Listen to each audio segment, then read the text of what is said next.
It is important to realize how the tribals have lost the rights on the natural resources, land, forest, and other mineral rights is very important in that sense.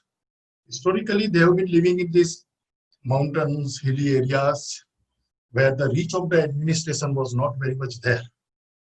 They were living there, largely living a sort of a self-sufficient life, very little few exchanges with outside world, and the reach of the administration, the kings or whatever princely states or whatever other governments were there, their reach of that administrative reach was also very minimal. So they were largely on their own, and and also the resources are abundant compared to the population. Population density was relatively low.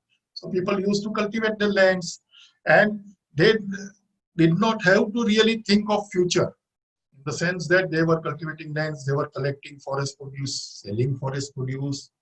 All these things are technically, all the forest areas belong to the state or the princely king or whatever, the princely state or any other government. So legally, all these areas belong to the state, but in effect, people were enjoying all these rights. They could cultivate whatever piece of land they were cultivating. They really did not have to worry about future also, in the sense that when the son family enlarges and the sons get adult, they would start cultivating the new piece of land. So, and one thing was clear, that clearing the forest, and this settled cultivation started only after population started beginning to rise. Because then now you can no longer depend on collecting fruits and hunting sort of or zoom cultivation. So then settled agricultural practices started as population began to rise. And there also, the overall thing was that there was nothing in the way of in which that the state has given you right. People themselves acquired rights over the lands by clearing the forest, starting cultivating. So by basically to open up the forest and clear the land for cultivation requires a lot of labor and a lot of effort. So once a person puts in effort to clear a piece of land and starts cultivating it, the remainder of the society, all the remaining people, they would respect that right.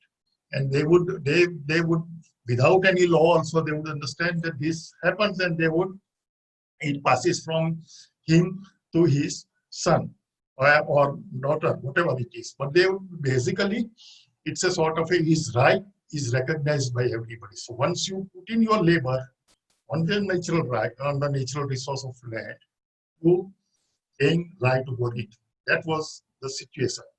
But none of this was on government records. This person is cultivating his land, although in the society everybody knows who is cultivating which land, what are there. So those sorts of things were already there, but nobody knows that. That was one thing.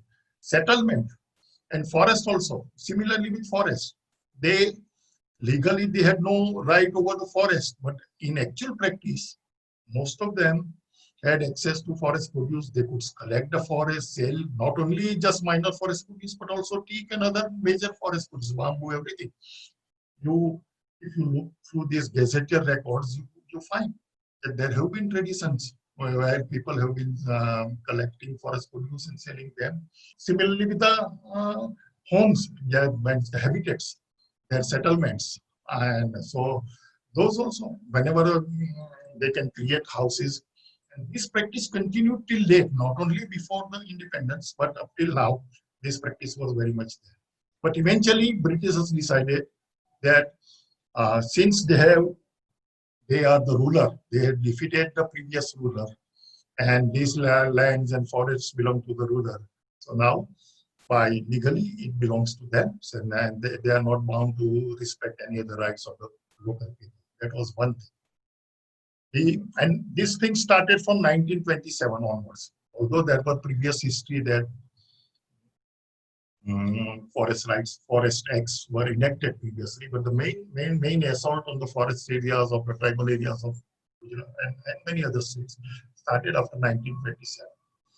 So historically, it is very well known that during this settlement of forest, during this notification of forest, the rights which the people had over forest, both forest and the lands which they were cultivating, they were not recognized. This was very much true for the colonial period, but even after independence, we have seen so many forest settlement reports of the forest settlement officers. Revenue officers were appointed. They went to the village, stayed in the village for 1 month, actually surveyed all the lands that were being cultivated by the families, individual families. They surveyed them, each person is cultivating how much of land. All these records were prepared, and as per the Forest Act, all these lands should have been surveyed because these cultivations were made prior to the notification for forest. So they were cultivating this land, so they should have regularized these lands and given rights to make them mark them as agricultural land. No such thing. They recorded the rights, and in the end, they treated as encroachers because they did not meet a specific demand of 20 years back. They should have one possession of 25, 30 years. Then only it can be recognized, as if they treated as if the land was already forest, although land was not forest, it was a revenue land. So these practices, princely states were there in many areas. Princely states were there. Whatever forests were there in the princely states, after independence, they were overnight declared as reserve forests without carrying out any settlement process. Who is cultivating there? Who is living there? Nothing was recorded, and everything was declared as. So overnight, by declaration of a piece of land and the area as reserve forest, people became sort of encroachers, because although they were cultivating this land from very beginning, they were collecting, and not only encroachers as far as agriculture is concerned, the encroachers and illegal collectors as far as forest produce were concerned, because now the forest produce tea and even minor forest produce bamboo, everything belongs to state, and whoever collects anything, he becomes a thief, is an illegal encroacher or illegal collector. So this, in a way, this is the main bane of our tribal areas. This is responsible for the poverty of these tribal areas, for people living in these forests, and also that you have criminalized the whole section. All these thousands of people living and eking out their livelihood by doing their own labor, cultivating lands, collecting produce, and trying to sell it. Everything is illegal. It's criminal. You have criminalized the whole section of people and make them, and that is the main important, because now that led to so many problems. So this is only in the tribal areas you find that the areas where the people are living are very naturally, they are very rich. So many resources are there, minerals are there, forests are there, lands are there, and yet local communities or local individuals have no legal right over any of these resources. That is the context of historical injustice.